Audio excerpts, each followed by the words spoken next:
Olá pessoal, damos início à nossa aula que vai tratar da questão da mineração no mundo e em particular no Brasil, com um enfoque na metalurgia e dentro da metalurgia na questão da produção do ferro.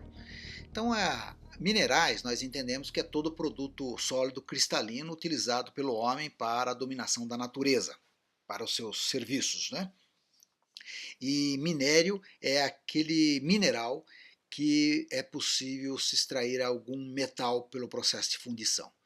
Então o homem, desde a idade da pedra, passou a usar os minerais para o uso como ferramenta, né? Seu uso como ferramenta. Em seguida passou-se a fundição do cobre, na chamada idade do cobre. O cobre, em seguida, foi descoberto que ele poderia ser misturado ao estanho, daria um produto mais resistente chamado bronze. E, por fim, chega-se à Idade do Ferro, onde é a dominada metalurgia do ferro, que, para a gente esclarecer, o minério de ferro, ou o ferro em si, não é encontrado desta forma na natureza, é um minério de ferro que é fundido, que se junta ao carbono, fornecendo as ligas que nós conhecemos atualmente. Um estudo sobre a questão da mineração no Brasil foi produzido por Júlio Roberto Katinski, que nós iremos apresentar aqui, e ele divide em duas grandes categorias esse estudo, os minerais usados para o mercado internacional e os minerais para o mercado local. Nós temos um mapa mostrando que nós temos para o mercado internacional a produção de ouro e diamante, que estão aqui, e nós vamos destacar a questão da produção do ouro. A produção do ouro, depois da divisão do Brasil em capitanias hereditárias, tem um impulso quando se descobre em Potosí, no Peru, Bolívia, as minas de prata, e achava-se que indo pelo interior da capitania de São Vicente você chegaria até esses lugares que imaginava-se que era próximo de São Paulo, de São Vicente na época, pela marcha indígena, caminhando até o meio-dia, repousando, assim por diante. Então, muitos foi descoberto do ouro através dos caminhos do Piabiru, né? E outras marchas indígenas que foram feitas pelo interior, as monções, né? As bandeiras, as entradas, e também nesse período acabou se descobrindo o ferro, como veremos adiante. Na produção do ouro, estima-se que 2,5% da população trabalhava nesta atividade, usando-se duas técnicas fundamentais. A primeira técnica era da bateia, em que o cascalho e a areia se separavam do ouro, porque o ouro ia mais para o fundo, por ser mais denso.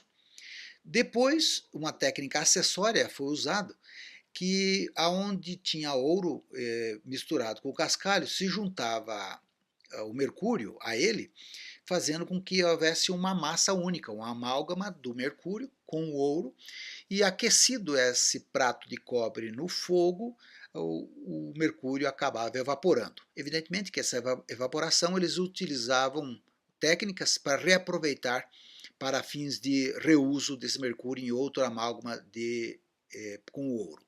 Então o ouro era pela bateia e com a amálgama de mercúrio a primeira técnica. A segunda técnica, ela não excluía a primeira, mas como a primeira só se catava basicamente o ouro mais grosso, digamos assim, partes do ouro em que tivesse pedaços mais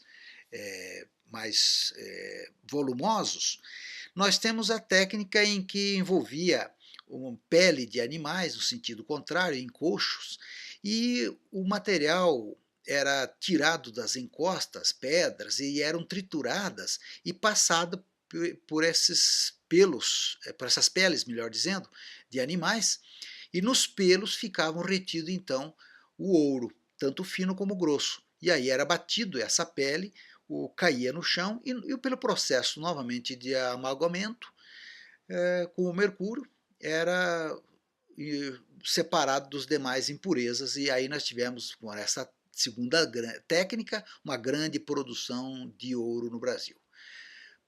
Nesse processo da relação com o mercado internacional, o Brasil estava submetido ao pacto colonial, portanto, todo produto que era tirado daqui iria para Portugal, que comprava produtos industrializados de outros países e revendia para o Brasil. Portanto, o Brasil não tinha comércio com outros países, estava no pacto colonial, e esse ouro ia tudo para Portugal.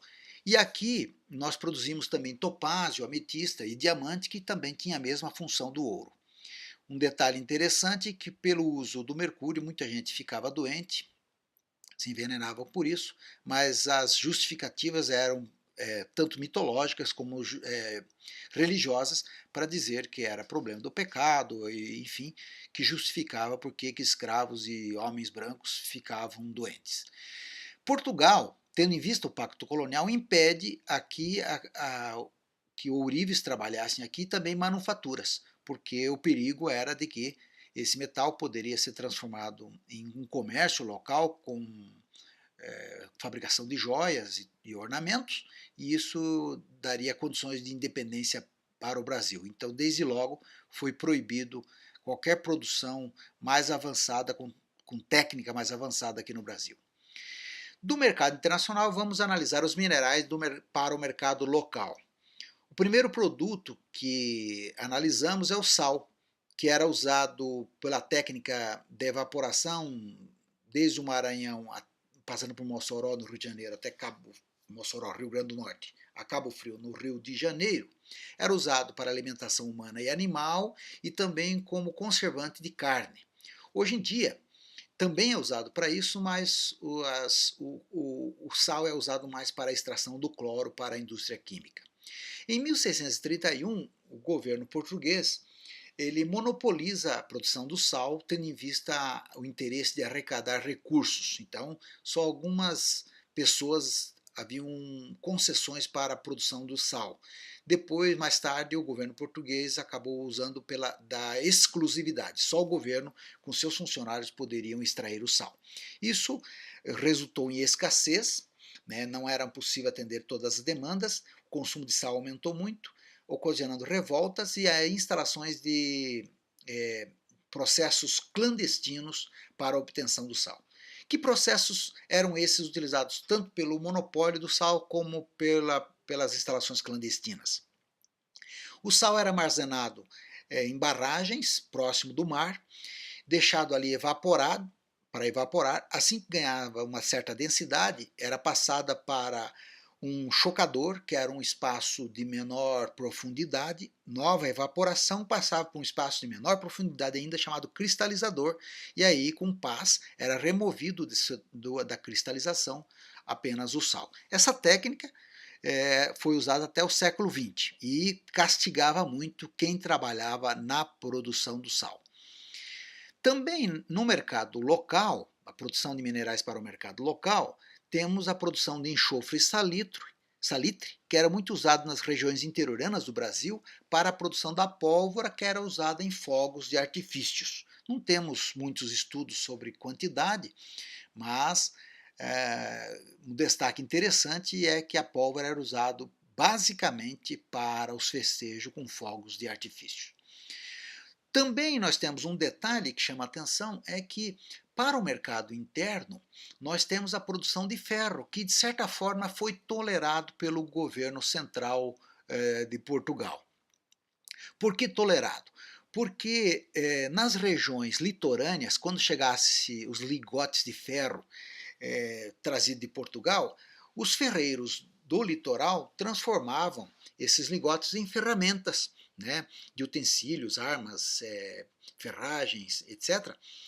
Mas mais para o interior acabaram surgindo algumas fábricas de ferros, vamos dizer assim. Então uma delas é de Afonso Sardinha, na região de Sorocaba, que usava um modelo de forno como esse que apresentamos aqui, onde era colocado o minério de ferro com o carvão vegetal, acionado um processo de ventilação com foles, fazia a ventilação, chegava a uma temperatura de aproximadamente 1.200 graus, ou até mais às vezes, e essa mistura era retirada e forjada para tirar a escória, ou seja, para retirar o que tinha de impureza daquela massa de ferro. Então, desde o século XVI, portanto, no início da ocupação do Brasil, nós temos a forja simples da Galícia, trazida da região da Galícia, da Espanha, que era uma técnica parecida com essa que apresenta aqui nesse esquema. Então, ela era uma produção direta, uma redução direta, porque o minério de ferro tem óxidos e na queima o carbono do carvão se junta a moléculas de ferro e cria essa liga metálica expulsando o óxido. Depois, para retirar o resto da escória, se martela em bigorna ou em malhos mecânicos, aonde você retira as impurezas do ferro. Esse ferro não é um ferro de grande qualidade, mas era suficiente para uso no interior do Brasil.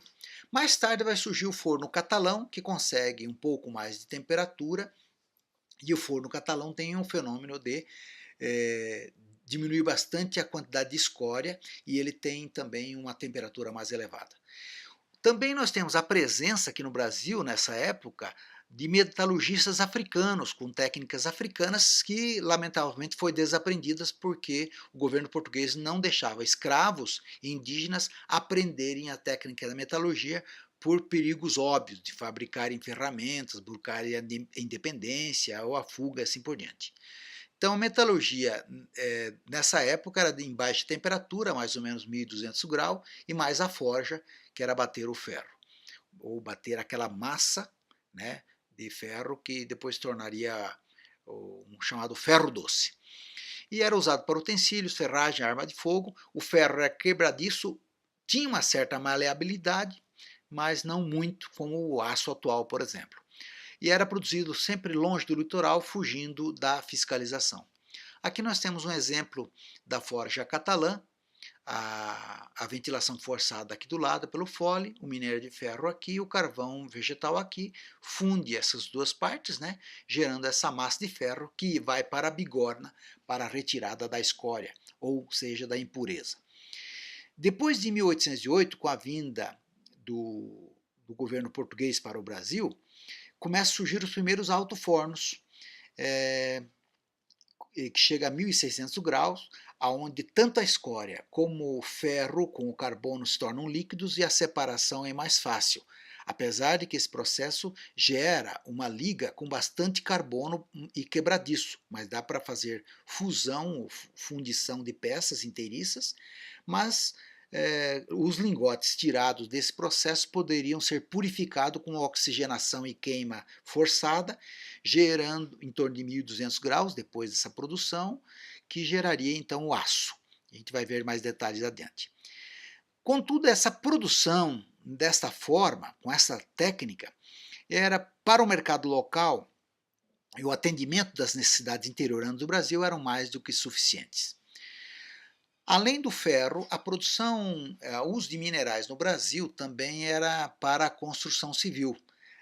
No início, as casas pouco duráveis foram sendo trocadas por aquelas feitas com pedra, argamassa, argila, areia e cal, retirado da queima de sambaquis e ostras do mar, né?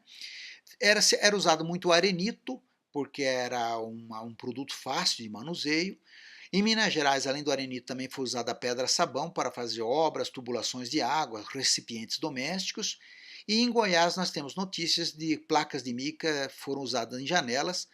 E no Brasil, a utilização de vidros para as janelas só foi usada depois da independência de 1822.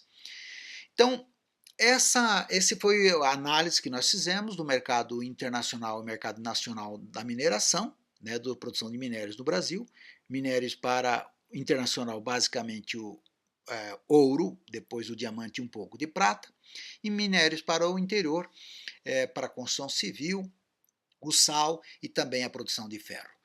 Passamos agora a apresentar um outro estudo da metalurgia no Brasil, de 1500 a 1850, produzido por Landgraf, Chipskin e Goldstein, que está no livro História da Técnica e da Tecnologia no Brasil, organizado por Milton Vargas, e que, para a gente entender o que significa a metalurgia, é um processo de extração dos minerais, né, de dentro dos minerais, de dentro dos minérios, os metais e adaptar esses metais para necessidades. Então, uma coisa é extrair, a atividade extrativa, que também tem o processo de fundição.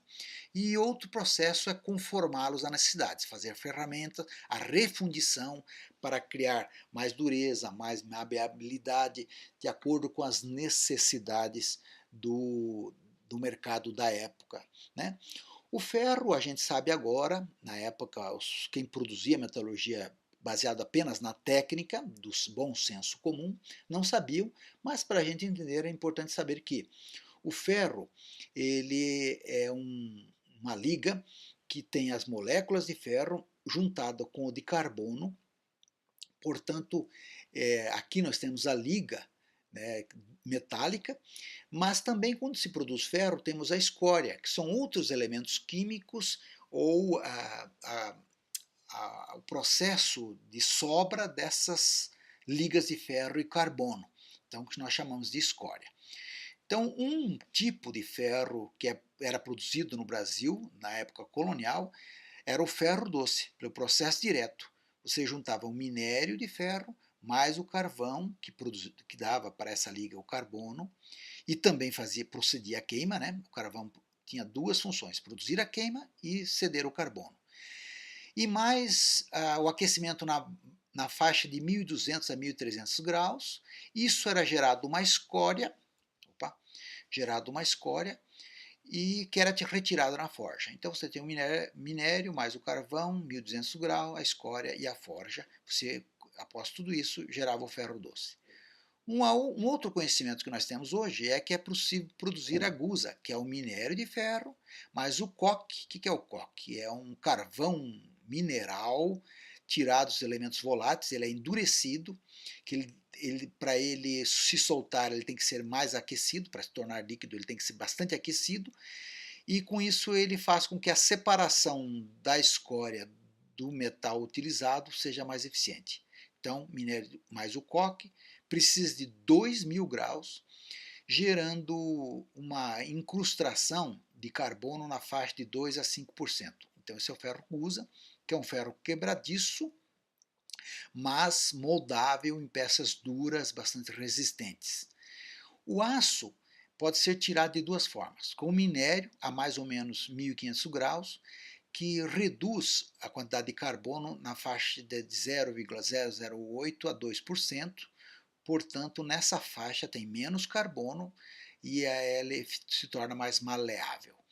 Também é possível produzir aço através do gusa, mais 1.200 graus, veja que cai o ponto de fusão aqui exatamente pela presença grande de carbono do ferro gusa.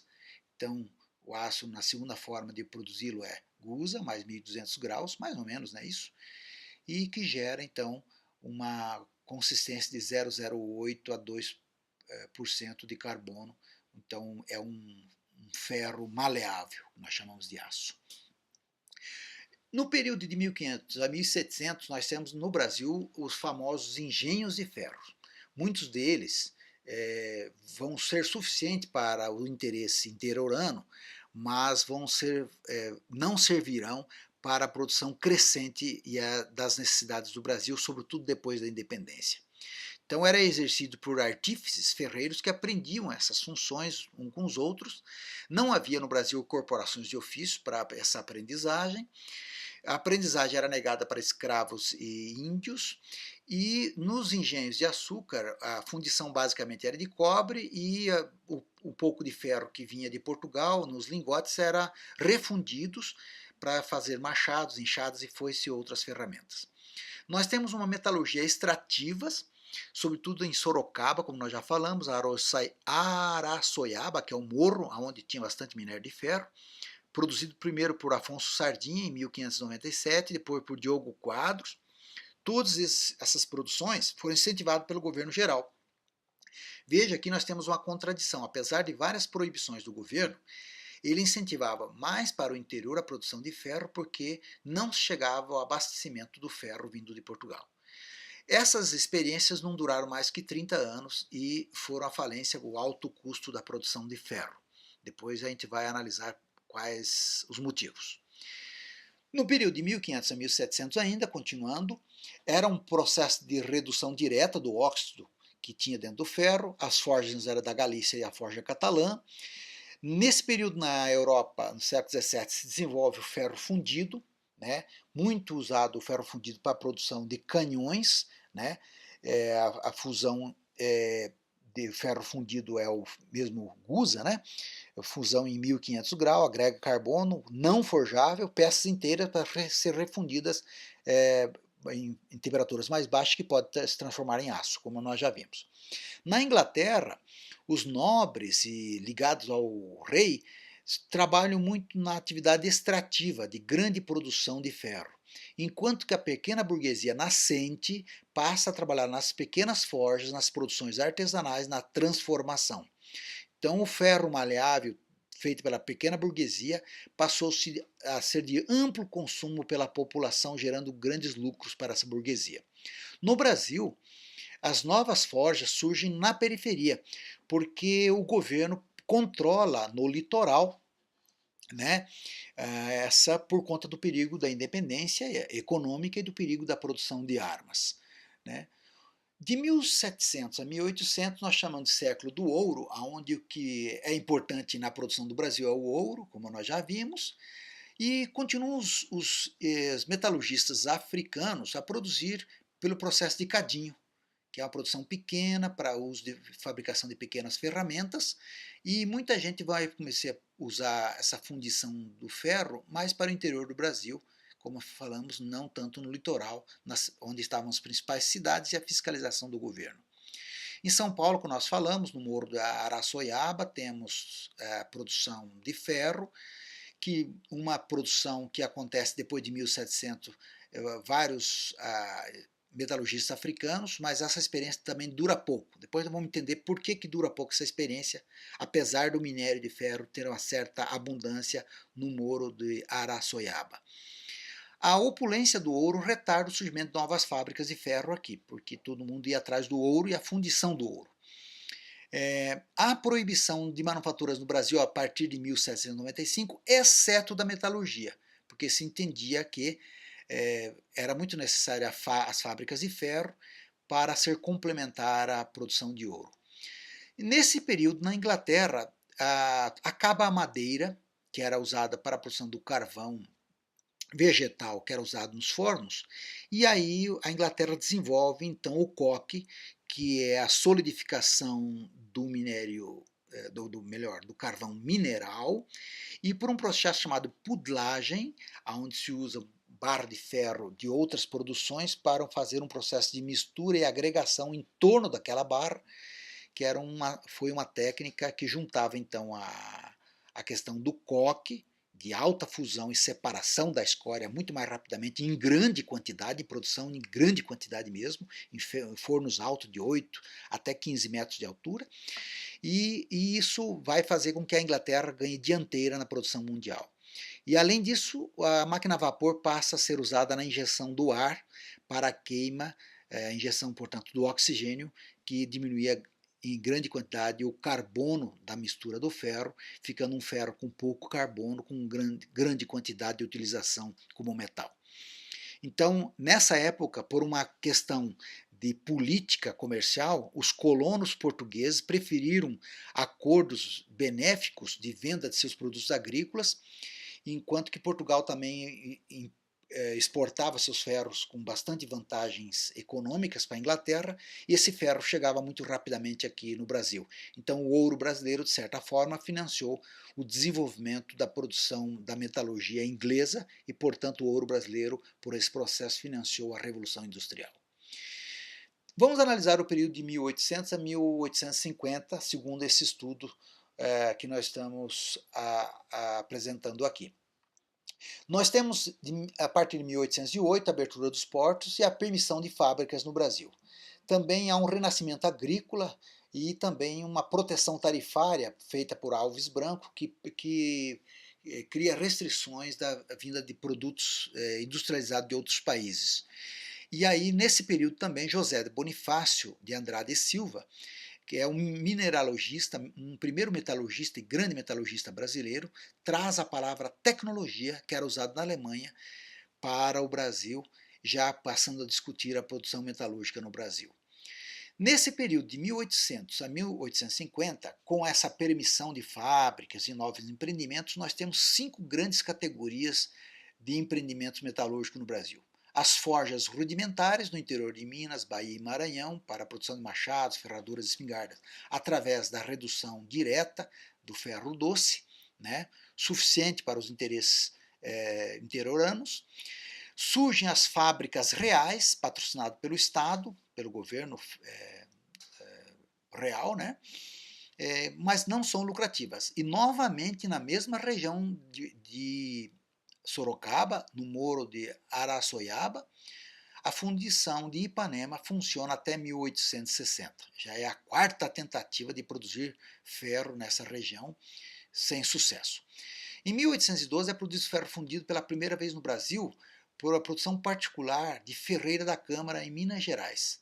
Então, grande temperatura consegue, então, um particular produzir o ferro fundido ou o gusa. Estrangeiros como Echevege, em Congonhas e Bom Levado, em Minas Gerais, também começam a produzir ferro gusa no Brasil em grande quantidade.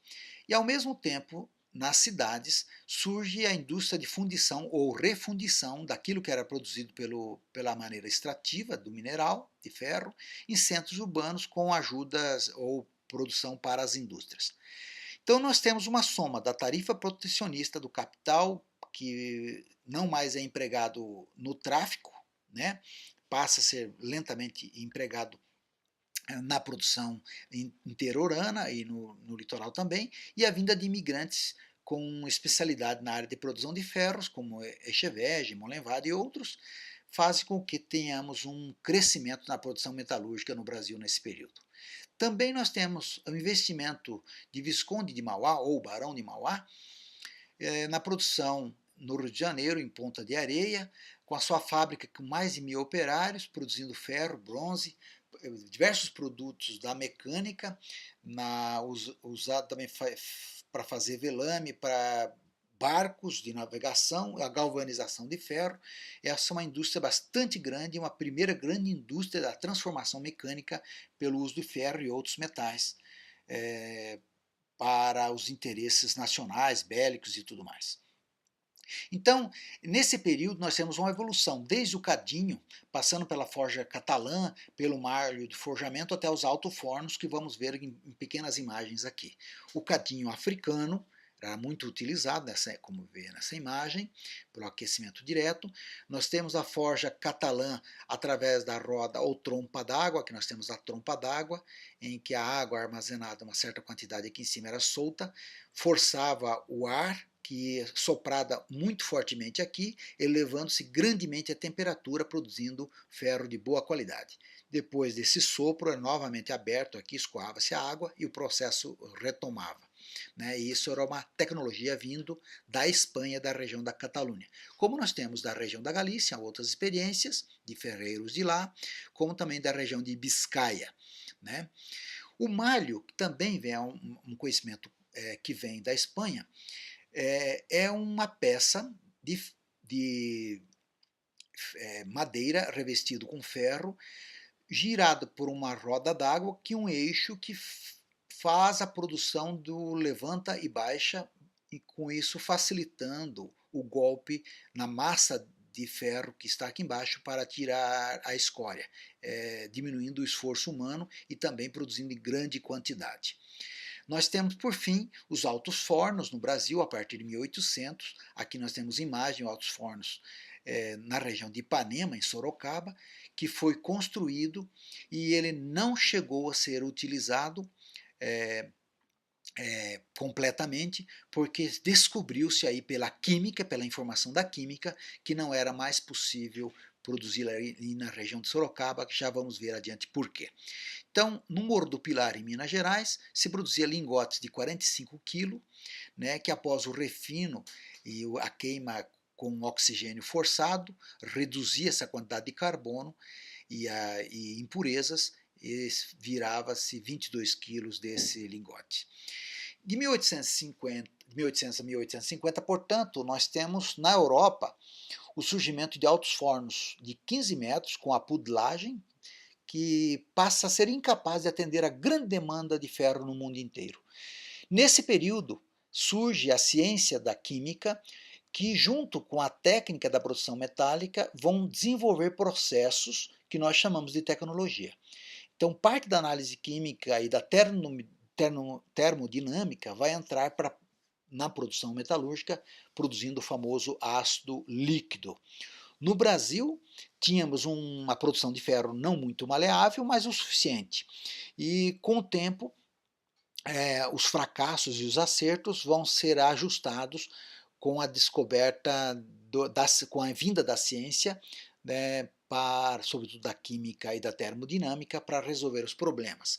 Então, um dos problemas da produção, por exemplo, na região de Sorocaba, era que ali o ar era bastante úmido e o titânio era um composto que estava naquele minério de ferro que exigia um alto ponto de fusão para que se fosse totalmente eliminado. E isso ocasionava então um ferro bastante quebradiço, apesar de ter bastante temperatura.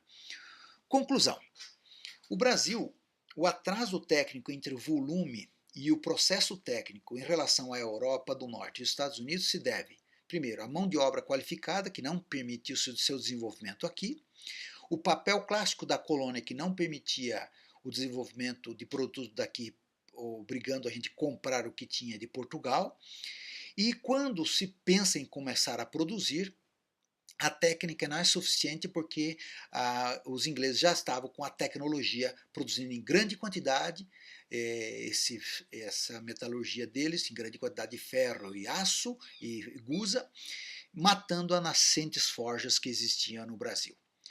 Passamos rapidamente para a República, só para ter uma rápida ideia. Temos com a República a substituição das importações, o Brasil tem que produzir seu próprio ferro, há um patrocínio estatal, também é permitido a vinda de estrangeiros ou investimentos privados, surge a Belgo Mineira, o governo passa a incentivar a pesquisa tecnológica e também a tecnocracia ligada aos militares se preocupa com a produção da tecnologia relativa à produção metálica. Surge então estudos tecnológicos, a pesquisa tecnológica na Politécnica de São Paulo e sobretudo na Escola de Minas de Ouro Preto. E por fim surge a Companhia Siderúrgica Nacional com tecnologia norte-americana que impulsiona grandemente o desenvolvimento metalúrgico no Brasil, até hoje um dos destaques internacionais na produção metálica. Bem, gente, então voltamos à questão para fazer um resumo e um entendimento do ponto de vista da técnica, da ciência e da tecnologia. Adotar a questão do Morro de Araçoiaba. Primeira tentativa foi com Afonso Sardinha, ali com seu filho Mameluco, a produção de ferro no Morro do Araçoiaba, em Sorocaba. Depois com Lopes de Carvalho, também faliu. Depois com Pereira Ferreira, que também não deu certo. E por fim com o patrocínio real do governo de D. Pedro I, instalado então a fábrica de ferro Ipanema, que também não resiste e vai à falência. Hoje esse Morro do Araçoiaba é uma reserva, uma floresta nacional, e ali apenas são feitas pesquisas arqueológicas e tem os museus ligados à questão do ferro. E aqui temos uma imagem do que seria essa fábrica real de ferro de Ipanema, que é a quarta planta instalada nesse morro, e quais são as razões, portanto, que não deu certo. Os ferreiros práticos que aqui trabalhavam extraíam de um minério de ferro chamado magnetita para a redução do óxido, portanto, para transformar em metal. Com a informação da ciência, sobretudo da Revolução Química, descobriu-se, depois quando já estava instalada a fábrica de Ipanema, que havia nessa magnetita um óxido de titânio. E isso, pela ciência também da termodinâmica, dizia que para sua redução precisaria de um ponto de fusão mais alto, tornando, portanto, antieconômico. O ponto de fusão e as ligas eram inadequadas, portanto, a tecnologia veio a dizer aqui que a produção de ferro era antieconômica, o ferro não seria de boa qualidade, não valeria a pena continuar produzindo e até hoje não se produz mais ferro nessa região. Então, com isso, nós entendemos que a técnica que existe de longa data no Brasil carecia para o seu aprimoramento da ciência. Quando chegou a ciência, chegou-se à conclusão, né, que pelo processo tecnológico envolvido, aqui não tinha mais interesse econômico, não tinha mais valor econômico. Bem, passamos a entender mais uma vez o que é técnica e também o que é ciência e o que é tecnologia. A tecnologia produz a técnica, o conhecimento prático produz a técnica, mas a tecnologia só existe em função da ciência. Então, quando a técnica tem ciência, nós chamamos de uma técnica com tecnologia. É isso, gente. Espero ter transmitido esse conceito entendendo a metalurgia do mundo e a questão de minerais no mundo e particularmente no Brasil. Até a próxima oportunidade.